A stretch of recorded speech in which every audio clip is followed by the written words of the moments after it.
Hey, this is Cichlids. In this video, we're going to check out the Icebreaker journey. I've had a lot of viewers ask me about updates on my breeding projects. I give long videos and give some a lot of details and information, and I haven't been true to my viewers in showing some of the results or how I've changed my breeding programs. So in this video, we're going to check out Icebreaker, because it's the Icebreaker journey, and we're going to show some of the things I've changed. Like the location of Icebreaker has changed. He's now across from my bed. He is only in an aquarium that is using sponge filtration, 2 sponge filters. But he's got some interesting partners in here, and I'll be discussing that. When I mean partners, I'm talking about the female partners. So there's a variety of those in here, and we'll be talking about those.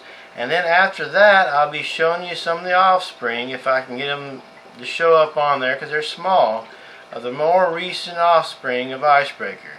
So stay tuned for the Icebreaker journey. So look this way. Woo! Now here's Icebreaker. He's looking really good. Really good. Now his coloration can change from different foods to environments, temperature, just like any fish. But he's looking good in this aquarium, and he's been in this aquarium for about 6 weeks or so. It's a smaller aquarium than the previous one because I have frontoses and they needed longer aquariums. This is a 38-gallon aquarium, which is plenty big enough for him to be breeding in. What you see in here are some Icebreaker females. When I'm saying Icebreaker females, I mean they actually Icebreaker bred with a female from his family, and these are the offspring of that first brood. So all the females you see in here are actually siblings, or not siblings, but the family daughters of Icebreaker. And what's this going to do? It's going to make sure that the offspring from these females look more and more like Icebreaker. And that's what I want. I want, when I'm selling fish or raising fish and I'm calling them Icebreakers, I want them to look as much like Icebreaker as possible.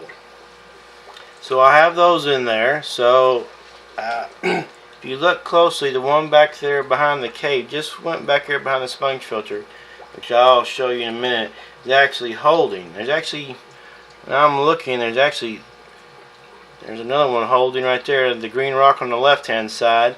There's actually 2 holding, so that's good news. The good news about that is I normally do not collect the young from, or the fry from a female that's that size, but since this is a special fish, I will be, and I'll be able to collect 2 at the same time. That way they won't be raising and growing up at different sizes, so they won't be competing with each other. They'll be raising up together.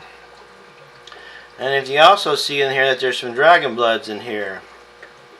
So I've just recently got a batch from one of these dragon blood females, and we'll be looking at those in a little bit later on in the video.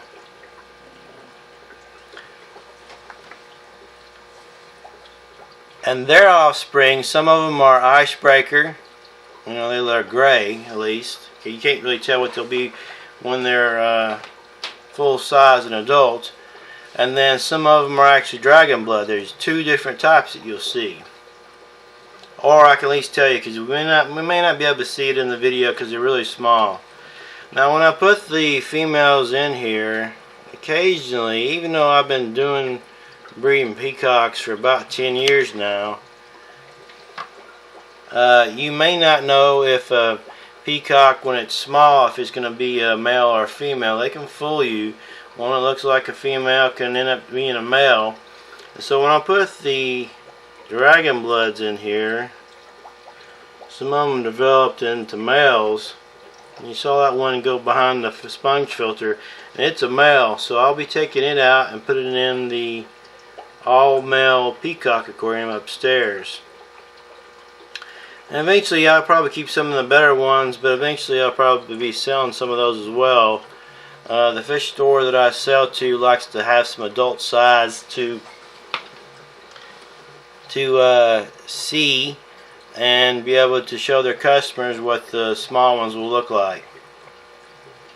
So let's get back to what we're talking about here, some of the steps. So I'm taking the offspring of Icebreaker and then breeding it back to Icebreaker, so the strain will be pure. Now, Icebreaker came from a mix of a red shoulder and dragon blood, but I'm still mixing them with some dragon bloods to see if there's other variations that can come out. Just because I like Icebreaker and think he's an awesome fish doesn't mean that some of these dragon bloods have some things in their genetics that could produce an amazing fish. And you may only get one totally different fish out of, like, say 500. So you have to keep on with your breeding projects if you want some unusual fish. That's what I want. I want some unusual fish, and a lot of you really like the Icebreaker, and some other, like Starburst, you like the Starburst peacock. So what I'm trying to do is get things that will sell well at the fish store, and also give me more views on YouTube. So we'll cut from here, and then we'll go down and show you the new aquarium that I'm raising fry in. It may not be always a fry tank, because I move things around. I get bored. So I move my fish around and try things in different places. It keeps things interesting. So let's go to that tank right now and stay tuned. So at first I wasn't going to do this, but this is an offspring of Icebreaker. You can see the coloration starting to form. At this stage you cannot really see the full extent of the coloration that this fish will be, but it looks to me like he will look a lot, if almost exactly like Icebreaker. And I've had a lot of these like this. I've sold a lot. I've kept a lot too. They're in the upstairs aquarium. So I want to do a small little portion of an offspring of Icebreaker. Look at him giving me a stare down. It's hard to get a good view of this particular peacock, this aquarium, because how he's swimming. Alright, there you are. That's an offspring of Icebreaker. So I'm going to give you a little brief breakdown on what I got here. I got the fry raising tank. This particular aquarium used to be the sump for the 125 gallon Frontosa colony. I didn't like how the filtration went, so I changed it around and I no longer use the sump for it. Got sponge filtration going and so forth, which I'm using in all my aquariums now. And this aquarium you see here, I got it set up with some Anubias. Now these Anubias I've had for a long time. Now they're not maybe some of the best, healthiest, but I'm trying to take a little bit better care of them, snip off some of the roots to give them to grow a little bit better, and cut off some of the leaves that got too much algae on it. But for the most part I have them in there, and sure it helps for looks, but mostly I have them in there for the health of the fish. And plus they have places for them to hide around. And if you look over there to the right, now I have this in a stand, so you're not going to be able to see the far right end of this aquarium. But if you look over there by the sponge filter, I'll zoom in on here. Let me make sure I'm in focus. Let me give it a little focus. Alright, so I'm losing a little bit of track there, but the plants are used to take care of you know, some of the waste, because I feed these guys a lot. I feed my fry a lot. but also that gives them room for aggression. They have places for them to hide, so forth, and they're always doing a good job. You know, they're tough, so they'll hold up. So as you see here, there are some gray fish, and there looks like to be some white fish. So what's in this aquarium? There's about 50 bicolor labs, and there's about 50 offspring from Icebreaker. And the offspring from Icebreaker, they're the gray ones, and then there's the more yellow ones. So they were about half and half. So that was really exciting. So I'll be keeping the females for sure from this brood. Also possibly some of the males. I'm going to grow them up to see what they'll look like before I get rid of any of them, because this is the first brood I've had from an Icebreaker from Dragon Blood. So that's exciting. So we'll be looking to see the differences that come out.